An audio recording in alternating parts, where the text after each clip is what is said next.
true. Just all the facts that you knew. Call someone, tell me what to do. Got build, destroy.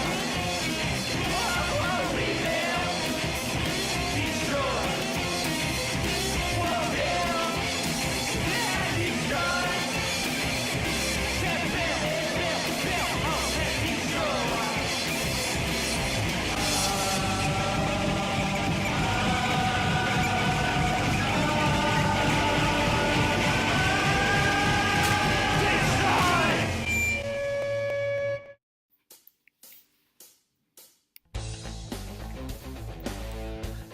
Converse began as a rubber company in 1908, manufacturing winterized rubber-soled footwear. It wasn't until 1915 that the company focused on athletic wear and began to manufacture tennis shoes. 2 years later, the Converse All-Star was born, the world's first basketball shoe, which to this day remains a classic symbol of the brand. In 1921, Converse hired a professional basketball player, Charles H. Taylor, commonly known as Chuck, as their endorser. With the help of his celebrity, the shoe became massively popular within the basketball community. When basketball became an Olympic sport in 1936, the U.S. basketball team all wore Converse All-Stars. During World War II, Converse began to manufacture boots and rubber protective suits for American soldiers, but quickly reverted back to their basketball products post-war. In 1995, Converse was named the official shoe of the NBA. As a basketball shoe, the company focused on the functional benefits of the product, featuring aspects like smooth leather, superb traction, absorption, enhanced flexibility, and ankle protection. Throughout the 80s and 90s, companies like Nike and Adidas transformed the athletic shoe industry, making Converse a product of the past. Facing bankruptcy in the early 2000s, Nike bought Converse in the hope of retargeting the brand.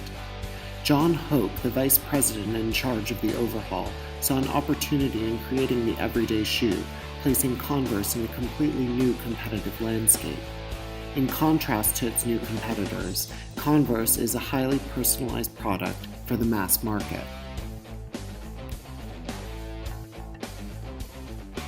Based on the brand equity model, Converse followed an emotional route to relate to its target market.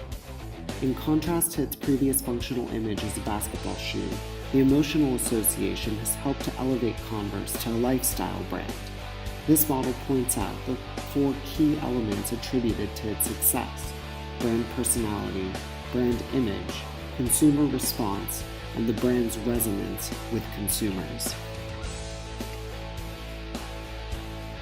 Converse can be termed an optimistic rebel, a concept that is based on the age of the internet where everyone is empowered through originality. Converse celebrates creativity and freedom in its imagery and messaging, evoking a sense of rebelliousness and originality that is appealing to a youthful demographic.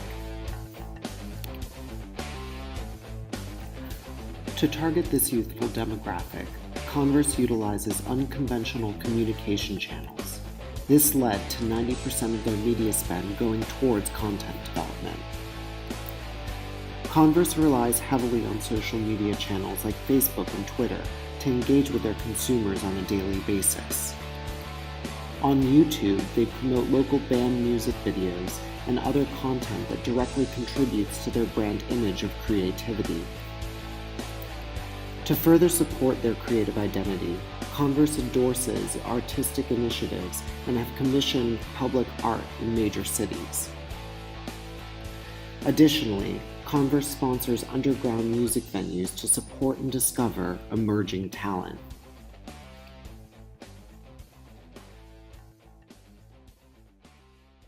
It's classic, it's Americana, it's the United States of America.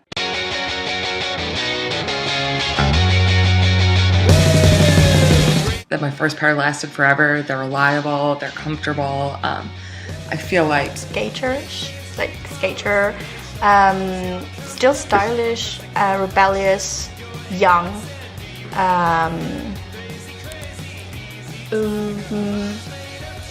rough. Practical, but yet stylish at the same time. They'd be that person that you can always count on when you need them. They're sporty, but they're not the kind of people that go running every day or whatever. It's just they want to be trendy and health conscious a little bit. It's kind of like the big brother in your life. Artistic, full of energy, with passion. Wearing Converse when I was 14 in high school. My first pair of Converse was, I believe, I got them when I was like in 3rd grade, and they were green and they were high tops. They were army green, I remember that. And I wore them for years.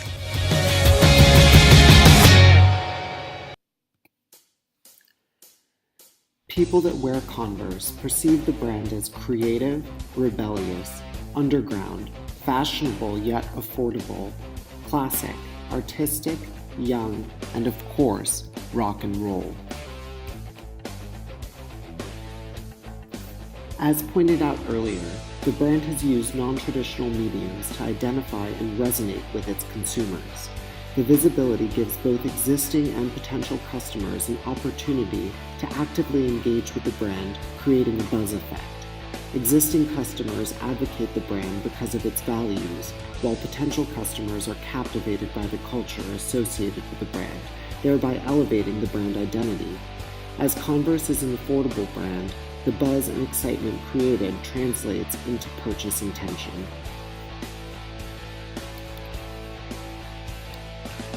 One of the most remarkable aspects of Converse's branding strategy lies in its extensive use of secondary brands.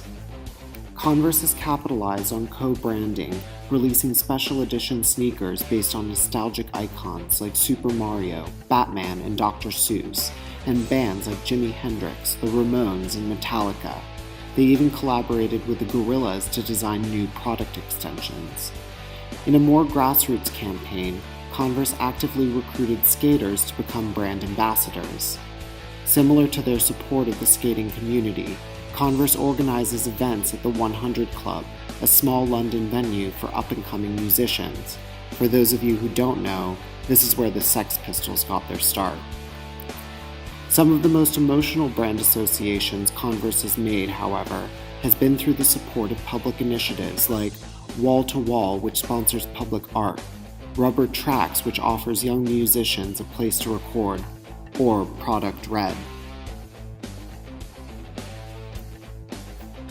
For a brand whose focus is individuality, Converse seems to be quite ubiquitous.